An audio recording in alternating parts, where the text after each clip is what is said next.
Kalau saya boleh buat simplify lah, buat ringkas, mungkin kita boleh sebut bahawa Najib sebagai Perdana Menteri, dia juga Menteri Keuangan, dia juga penasihat eksekutif ataupun penasihat emeritus tadi ni, saksi. Jadi dia guna akal dia, kedudukan dia sebagai Menteri Keuangan, sebagai penasihat saksi, minta duit Menteri Keuangan minta duit kepada Perdana Menteri, orang yang sama membuat pengarahan walaupun dibincang dalam kabinet, tapi akhirnya dia kan? Dan dia akal panjang tadi tu hanya akal dia untuk untuk membuat penafian. Jadi kalau boleh kita simplify, boleh ringkaskan lebih kurang macam tu, no? Macam tu, betul. Okey. Jadi kes ni yang sebenarnya orang dedah tu dah agak lama. Kalau 1MDB tu sendiri saya ingat dalam 2011 dah mula. Betul. Ataupun 20 awal lagi, 2009 lebih kurang macam tu. Tetapi bila kes ni mula didakwa, sebab seingat saya lah zaman dia jadi Perdana Menteri, pada masa itu AG ni adalah Tan Sri Gani Patair. Yang kalau tak salah ingatan saya, Tan Sri Gani Patair dah mula untuk mendakwa beliau. Betul. Tetapi secepat dalam masa beberapa jamnya ditukar. Kan? Dan dia tukar ramai lagi. Jadi macam mana mula tu bila mula dakwa? Okey, dia betul doktor. Sebenarnya dia bukannya waktu masa PH Merintah yang baru kita yang start siasatan dan pendakwaan, bukan. Kalau kita tengok, sebenarnya kita kena puji doktor kepada orang-orang yang terlibat, yang berkorban sebelum PH Merintah lagi. Berapa ramai, contohnya tak silap, baru ni ada timbalan SPRM timbalan ketua, dia mendedahkan, Datuk Seri Syukri salah seorang daripada Syukri salah seorang. Yang timbalan tu. Timbalan dia, betul. Ya, timbalan tu meluahkan rasa syukur, dan dia kata betapa masa depa siasat isu SRC ni, ada di kalangan staf dia diugut dan ditukarkan, dan dia sendiri menerima tekanan yang amat hebat. Dan dia amat bersyukur akhirnya apa yang dia telah buat selama ini rupanya betul.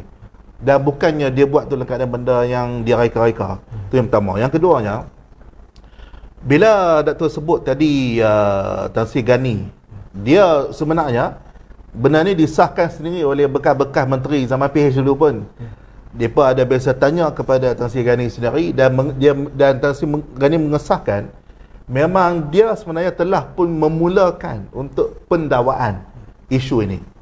Cumanya bila tengah panas masa tu, bila dia start mula, tiba-tiba dia digugurkan atas alasan konon dia sakit. Dalam keadaan dia pun tak tahu dia sakit. Macam mana? Dia pergi pejabat, dah pejabat. Tiba-tiba sampai pejabat, orang kata dia sakit. Dan dia apa pening bila masa aku sakit, kan?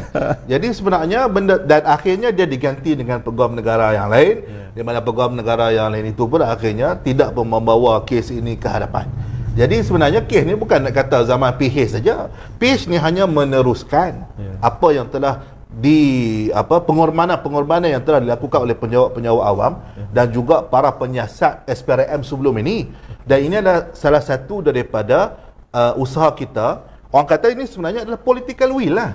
Kehendak politik ketika PH Merintah untuk membawa kes ini ke hadapan. Sebagai contoh, walaupun Tommy Thomas mungkin masa dia jadi peguam negara banyak kontroversi dan ramai orang tak suka dan sebagainya, tapi kita pun kena puji dia juga berani. Dalam keadaan dia tu pun dikenali di kalangan semua orang ataupun pengamal undang-undang, di kalangan peguam pun dia ni bukanlah peguam jenayah, tapi dia mempunyai keberanian dan juga keberanian Tun Mahathir ketika menjadi Perdana Menteri ketika itu untuk teruskan kes ni. Kan? Dalam keadaan sebelum ni, walaupun ada kes tu dah ada siasatan, tapi siasatan tidak dilengkapkan. Jadi apabila mengambil alih, kita lengkapkan siasatan dan akhirnya kita teruskan dengan pendakwaan. Jadi saya kira mungkin bermula daripada Tan Sri Gani Patair yang mula nak proceed kes ni, tetapi dia berhentikan, dibesarkan. Dan ramai lagi, bukan dia seorang, termasuk Timbalan Perdana Menteri pada masa tu, Tan Sri Muhyiddin, termasuk yang tak setuju juga adalah Ketua Menteri Sabah sebelum ni tu. Apa nama? Syafi'i Afdal. Syafi'i Afdal, ya. Termasuk Datuk Seri Mukhris. Ya. Jadi mereka semua ni yang tak setuju ni akhirnya termasuk yang tadi ni Datuk Seri Syukri. Masa tu dia menjadi Ketua Pesuruhjaya SPRM. Jadi orang-orang yang bertanggungjawab untuk membawa kes ni, mendakwa kes ni, akhirnya diberhentikan dan dilantik hak baru yang tadi ni, Apandi. Tan Sri Apandi. Apandi yang kalau tak silap saya yang membersihkan dia. Komen. Dia masa ketika itu dia buat satu sidang media. Dia buat sidang media, dia tunjuk. Dia kata tak ada apa okey kan. Maksudnya bahasa mudahnya lah. Dia nak kata tak ada apa okey, masa yakin ni tak ada. Maksudnya dia kata tak pun nak boleh nak sabitkan Najib Razak dengan YMDB ni. Jadi pada ketika itu ialah cumanya ada orang bila dia tunjukkan lembaran kertas tu orang kata kantoi. Sebab boleh nampak dekat situ trail tu ada. Dia sebab trail ni sebenarnya kalau kira dalam kes ni 42 juta ni adalah kes yang seperti mana yang disebutkan oleh Ketua Hakim Negara, very straightforward, tak complicated pun. Sebab dia ada paper trail. Dia ada panggil apa, bukannya kata duit tu tiba-tiba ada gedebuk tengah jalan, dia masuk letak buah katil. Kalau tak buah katil payah. Kan? Betul kan duit tu duit dia? Mungkin ada orang nak buat naya ke apa. Ini masuk dalam akaun dia. Dalam akaun dia pun kita boleh tengok statement akaun. Kita boleh tengok apa lagi? Kita boleh tengok apa nama ni, rekod pengeluaran, cek-cek yang telah ditandatangan. Jadi benda tu bukannya complicated yang sampai. Dan dalam kes itu juga ketika Mahkamah Tinggi, penemuan faktanya ialah Najib tidak menafikan bahawa 42 juta itu dimasukkan dalam akaun dia. Jadi maksudnya memang tak ada complicated pun kes ni, very straightforward. Jadi penghakiman Judge Hakim Nazlan pada di Mahkamah Tinggi adalah berdasarkan kepada trail tadi ataupun flow tadi ataupun duit tadi. Jelas dengan statementnya daripada ialah mula-mula pinjam, kuap, saksi, gandengan mentari, esah perdana. Daripada situ terus masuk ke dua-dua akaun dia. Jadi semua tu dapat dibuktikan dengan jelas di Mahkamah Tinggi. Ya. Jadi antara isu yang cuba dibangkitkan oleh pihak pembelaan, kita tengok daripada waktu Mahkamah Rayuan, dia cuba kononnya nak bawa bukti baru. Kemudian Mahkamah Persekutuan pun dia cuba untuk bawa bukti baru. Dia sebelum kita jawab tentang isu tu, Doktor, kita isu yang paling mudahnya ialah sebelum hang bawa semua bukti baru tu, tak kiralah bukti apa sekalipun yang dia nak bawa, dia kena selesaikan dulu 42 juta tu main mana. Yang keadaan dia pun tidak menafikan. Jadi dalam kes Mahkamah Tinggi ni, bila dia buat keputusan, penemuan fakta itu jelas, iaitu duit itu telah dimasukkan dalam akaun dia. Jadi sepatutnya Najib, dia kalau nak buat apa pun, dia kena katakan yang tu tak betul. Kalaulah tiba-tiba dia kata sebenarnya tidak ada pun rekod kemasukan ke dalam akaun dia, contoh, dan kena faham dalam untuk membawa satu bukti yang baru, dia ada beberapa ujian dia.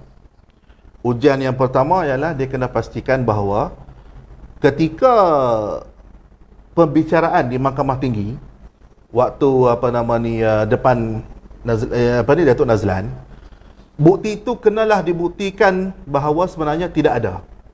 Kalau yang dia nak bawa pergi Mahkamah Raya, Mahkamah Persekutuan ni, dia kena kata bukti itu ketika di peringkat Mahkamah Tinggi tak ada. Jadi itu test ujian yang pertama di isi undang-undang untuk kalau dia nak bawa bukti baru di peringkat Mahkamah Rayuan dan Mahkamah Persekutuan. Dan antara dia ada 4 ujian, tapi saya nak sentuh 2 saja. Yang keduanya relevan. Ketika Mahkamah Rayuan, dia cuba nak bawa katanya bukti Tan Sri Zeti dan juga suami dia bukti. Dan banyak orang tak tahu sebenarnya ketika di peringkat Mahkamah Rayuan tersebut telah disebutkan kepada mahkamah bahawa ketika di Mahkamah Tinggi, Tan Sri Zeti ini telah pun ditawarkan oleh pihak pendakwaan. Sejak di Mahkamah Tinggi lagi? Mahkamah Tinggi lagi. Okey. Bukan kita sembunyi. Okey. Masa peringkat, dia dalam kes jenayah, perbicaraan kita kena tahu bahawa mula-mula peringkat pendakwaan. Bila pendakwaan, mahkamah putuskan ada prima facie. Kemudian barulah pergi kepada peringkat pembelaan. Selepas mahkamah putuskan ada prima facie Mahkamah Tinggi tu, pendakwaan ni dia punya amalan biasanya ialah dia akan offer saksi pendakwaan. Saksi. Dia akan offer, okey, ni kami punya senarai saksi kepada pembelaan. Okey. Hampa nak panggil tak? Okey. Salah satu ataupun dua orang yang ditawarkan oleh pendakwaan adalah Tan Sri Zeti dan suami dia. Tan Sri Zeti walaupun ditawarkan, pihak pembelaan tak panggil pun untuk jadikan sebagai saksi. Kemudian setakat bacaan saya dalam kes mahkamah rayuan tersebut, suami Tan Sri Zeti ini pula, selain daripada ditawarkan, pihak pembelaan telah panggil untuk temu bual. Tapi selepas temu bual dilakukan, mereka tidak memanggil suaminya ini menjadi saksi di peringkat mahkamah rayuan, di Mahkamah Tinggi. Jadi mahkamah rayuan kata, kan tadi kita sebut ujian yang pertama, hang kena pastikan bahawa bukti itu tak available. Available ni apa kita kata? Tak ada. Ketika Mahkamah Tinggi. Tapi kan pendakwaan dah offer, hang sendiri yang tak mau panggil. Jadi tak boleh kata tiba-tiba sekarang ni hang nak buat bukti tu. Ini bukan sarkas, ini bukan pasal malam market tepi jalan, tiba-tiba hang nak buat apa. Ini semua undang-undang ada dia punya prosedur dia. Jadi atas faktor itu Mahkamah Rayuan kata hang nak bawa Tan Sri Zeti dengan suami dia ni adalah ditolak. Sebabnya hang sendiri memilih untuk tak panggil. Okey. Itu di Mahkamah Rayuan, dia punya drama dia. Akal panjang. Akal panjang dia masa Mahkamah Rayuan. Di Mahkamah Persekutuan dia punya akal dan dia punya drama lain pula. Kan? Dia punya sinetron, dia punya cerita Hindustan dia telah lebih dahsyat. Di mana kita tak cerita lagi bab tadi nak tukar peguam tak cerita lagi kita cerita dulu bab kata dia nak kemuka satis. Bukan sebab apa doktor, saya nak kena sebut ni sebab kita kesian kat makcik-makcik yang pergi mahkamah itu. Menangnya teriak kan, ya Allah boskur. Dia tak tahu sebenarnya apa cerita. Di Mahkamah Persekutuan kata, okey, bila depa nak bawa, depa tak silap ada senaraikan 8 kot ke 15 dokumen yang hendak dikemukakan sebagai bukti baru. Dan kebanyakannya ialah sebenarnya adalah surat koresponden, surat-surat antara YMDB dan juga Maybank Investment Berhad ke apa macam itulah. Dan surat-surat tu dia kata hendak dikemukakan kini ini atas faktor hendak mencetuskan ataupun hendak mempertikaikan kredibiliti Hakim Nazlan. Sebabnya depa kata Hakim Nazlan ni dia tahu duit tu daripada mana. Sebab dia nak kata duit tu sebenarnya adalah sebenarnya kuat pun dapat daripada Maybank. Asalnya dia nak kata jadi Nazlan tahu duit ni sebenarnya daripada mana. Okey. Dan dia nak tunjukkan ada minit mesyuarat 1MDB dan juga beberapa surat yang koresponden itu tadi.